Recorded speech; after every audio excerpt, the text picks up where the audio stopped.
thought we got off to a really good start. Really proud of our guys, the way we responded after our last outing. We challenged our guys, and I was really happy with their effort and their execution, especially in the first half. I thought, I had seen, FAMU play several games, and I like their size. I like their capability to shoot the basketball and also drive it. I feel like guys did a good job of defending the three as well as limiting them in the paint, especially in the first half. Coach, when you play a team, Charlie's trying to build a program, but you're a member of the Big 12, you're a member of the SWAC. So what do you kind of take away from a game like this against an outmatched opponent? Well, it's the mindset that you have to have when you go out there. And I always say you respect your opponent no matter what level they play at, because everybody has good players now. There's a lot of parity in college basketball, and you need to make sure you go out there and give a winning effort. Because if you're not going to be deserving of winning, and you probably won't. So I thought our guys came out there and they had the right mindset. They respected, FAMU, and I thought they gave a winning effort, and that's what you wanted to see happen. Along with that, I wanted to see our guys, really execute some of the things defensively that we had to do, and for ourselves, understanding that this game was not just about getting a win, but how do we get better. And I thought, some things we did today were better than we had been doing the last several times we stepped on the court. Coach, you were speaking with Desmond Cambridge after the game. You said holding a team under 50 points is considered a master class for you. Obviously, they scored 60. You said you weren't too pleased that they went over 10 points over the 50. But what did you take out of their defensive effort? That's what they had a really good defensive effort, especially for probably 25 minutes of the game. And that's what I've been challenging our guys, over the last, several weeks. This is a 40-minute game, and we have to understand the importance of playing all 40 like we do 25 or 20. I think I've come here several times and said, we've had a good 30 minutes, but we had a good 25 minutes. I don't want to keep coming here saying that. I want to string together 40 minutes of UCF basketball, and that means staying focused and locked in for the entirety of the game, and that's something that we have to work towards with this group. Coach, you talked on a good start, and they never let the Rattlers lead in this entire game, as well as you guys had your least amount of fouls this season. So 3 games in, what can you say about this team's discipline? I think it's getting better. I'm still disappointed we fouled a few jump shooters. Those are things we can't do. Those are things that I don't think are disciplined. When we're doing things like fouling jump shooters or not in the right positions at times that we practice, those are things I challenge them with when we'll watch tape, and we'll show them how we can get better from those plays that we made. But all in all, I thought they did have the discipline. We defended well for the most part without fouling as much, which is what we're trying to do. And those are things we can still build on. Coach, despite the big one, UCF once again had double-digit turnovers, this time 16. Is that something that you're trying to zero in on in practice? Absolutely. And for me, it's the type of turnovers. We have to do a better job of having unforced turnovers, which means you can turn the ball over at times. It's a tough game, and there are a lot of things happening out there, but you want to make sure that if you do turn it over, they really created the turnover. Unforced turnovers, so they didn't really create it. You maybe tried to do a little too much, you maybe forced the play, and you turned the ball over. And so those are the ones that we really want to avoid. And we want to avoid live ball turnovers at all costs as much as possible, because live ball turnovers leads to easy, fast break points. And so the more you can, if you turn it over, like I always tell our players, and they'll tell you, say, look, if you kick it in the stands, I'll feel better about you turning it over than when you turn it over in live play, because at least we can set our defense up if you kick it in the stands. So they hear me say that pretty much every week. So it's something that we try to concentrate on is taking care of the basketball. We don't want to turn it over, and if we do turn it over, we don't want it to be live ball turnovers. Coach, what was the difference between FAMU's offense in the first half and the second half? Was it something that they were doing, or was it something your guys were doing defensively? Well, I always, side with the first thing. It's something that they were doing. I thought they spaced it a little bit better. They moved the basketball a little bit quicker, and it provided them a little bit more space and time to get shots off.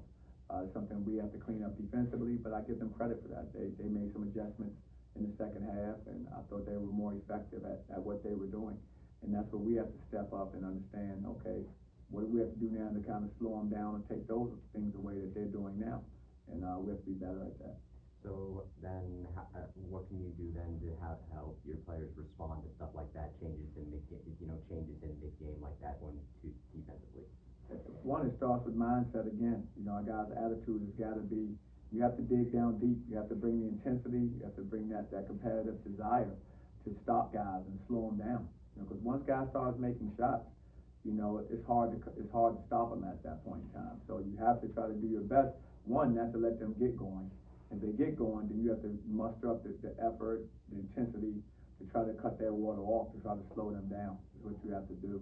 And FAMU, they got up, they got going in the second half, and started making shots. And any team, when they start making shots, that feeds confidence. And like I said, everyone has good players. There's no one in college that isn't good anymore. I mean, it's just so much parity. These guys grew up playing AAU ball in elementary school, middle. They play middle school, high school. They play against each other so much. There's not a player that they face that they probably hadn't seen somewhere before. So there's a familiarity which breeds a little bit of being comfortable playing against your opponent every night. And when I played, you didn't see everyone every night. You saw a guy only maybe when you played him. These kids have seen each other all the time from elementary school. So it's a different world that they're living in and competing in. And so therefore, everybody has good players. 97 points, but only 3 players in double figures at this stage in your team's development. How important is it to have that kind of scoring balance and to see this team share and move the ball the way that they do? We're always looking at our guys playing the right way. We always talk about making connecting plays, and like I said, it turns up in our assist number a lot of times. And in 24 assists, I'm very proud of our guys, because that means they really connected with each other very well. And it's going to be different guys' nights. Like tonight, I thought Carmelo, when he came in and gave us a huge lift off the bench, he was a spark for us. I mean, a few games ago, I think George did the same thing for us. And so, we have guys that can come in and contribute in that way, which helps us out a great deal. I think guys who've been, steadfast for us, Riley Kugler has been, one of our leaders, offensively. I think he's done a very good job of that for us. I think Jordan Burks has done a good job for us too, as far as another guy out there that we kind of leaned on offensively. And he didn't have maybe a great night tonight, but he's shown signs in other games and in practice that he can be one of those guys for us as well. You got to win. This one's over. Big road test on Friday. Absolutely. It's next play for us, so we'll start preparing tonight for Texas A&M. We know they're a terrific program. They have a new coach. I haven't seen them play yet, so I'm looking forward to start studying them. But great opportunity for our guys again, and that's what you want to do. You want to be in these games, and we have a lot of games coming fast for us, but that's exciting. I'm sure they'd rather do that than practice if you ask them. So we're looking forward to competing against Texas A&M down in Texas. Coach, what's it like to coach against another former NBA player where fans love it, media loves it, and it's kind of neat to look at? What's it like to go through those experiences? We got an opportunity to see it tonight. Well, it's always exciting for me. I love to compete. And, of course, Charlie was a great competitor, a multi-sport competitor. So I don't think they make many like him anymore. Even back when we were coming up, they didn't make many like him. So, what a terrific, player he was, both in football and basketball. And he's a terrific coach. Watching what he's doing.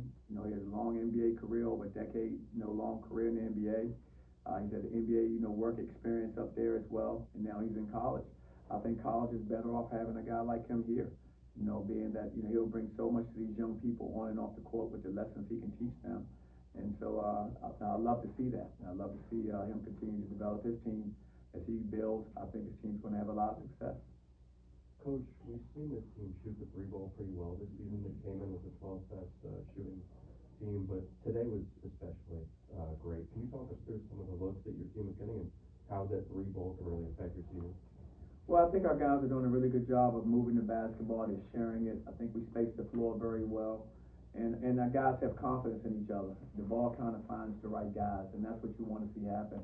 And it's not nothing that we're designing other than we run whatever we run, we execute it, but then move the basketball and search out a great shot. And I think our guys have been doing that. They've been sharing it and they've been searching out great shots. And then therefore I think our percentages have gone up because of the type of shots that we're able to take.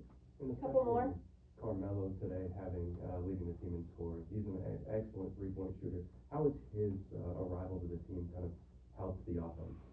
Anytime you can recruit a young man like Carmelo who shoots the ball that well, we were very excited that he committed to us because we thought he fit our system very well. The way he shoots the basketball, he spaces the floor. We've had guys like Matt Williams and had success for us when I first got here. We had my son Aubrey Dawkins, who shot the ball very well. We had guys that were capable shooters, and so he's in line with some guys that we felt were very good shooters and really helped our program.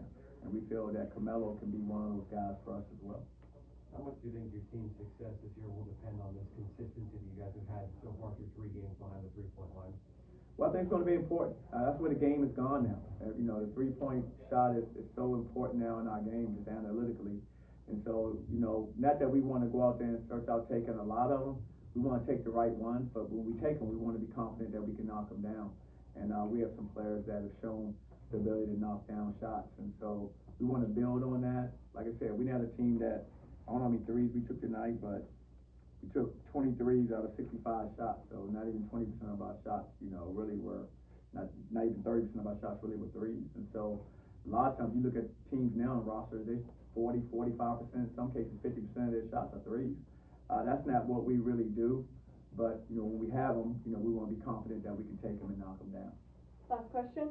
Did you play high school football? I did not. Okay, I was about to say, do you think you could have played both like Charlie did? You just talked about what a great athlete he was. True, my goal, I wanted to be a football player before I wanted to be a basketball player, that's for sure. I wanted to be a wide receiver. Unfortunately, that didn't work out for me. But you know what? I found my calling. I found basketball, and I've loved it ever since. Coach, with 12 different players scoring a basket tonight, what does that do for your team when you're able to distribute the scoring across the board like that? Well, I think it's great. You have to remember, everybody worked so hard this summer, this fall, and to have an opportunity to get out there and to contribute, and no matter what, everyone wants to see the ball go in at some point in time when you play the sport. And so to see, 12 guys have an opportunity to make shots and contribute in that way, it's good. It's good for your team morale, because everyone feels a sense of, yeah, I contributed, scoring wise as well. And so we want to keep our guys, understanding the importance of, we're all in this together.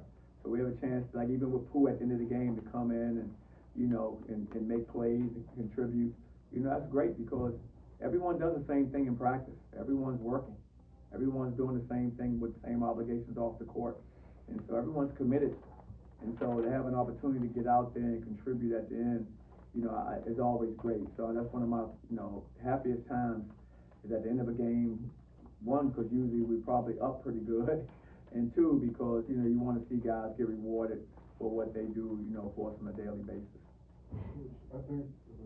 Coach, I think one thing that we take away in our first 3 games is the depth at guard at this team. We've had different nights where George Fields taking some shots, and then Chris Johnson, and now Carmelo Pacheco, as well as having Riley Kuhler and then Steven Fultz. What does that do for a team, especially when you go into conference play? You have to go through all of guards. Well, you know what? We're versatile, and all these guards bring a little bit something different. And so it allows us to do different things against different opponents that we'll face. And with that, I'm confident in all those players, recruit them with the understanding that they are good at what they did. And so having seen them now playing for us and seeing them, make these contributions, I'm glad we were able to, of course, recruit these young men, and they decided to come here because they can help us as we move forward through the season, as they get more comfortable in our system and more comfortable in knowing exactly what I want from them. Perfect. Thank you. Thank you guys. Take care.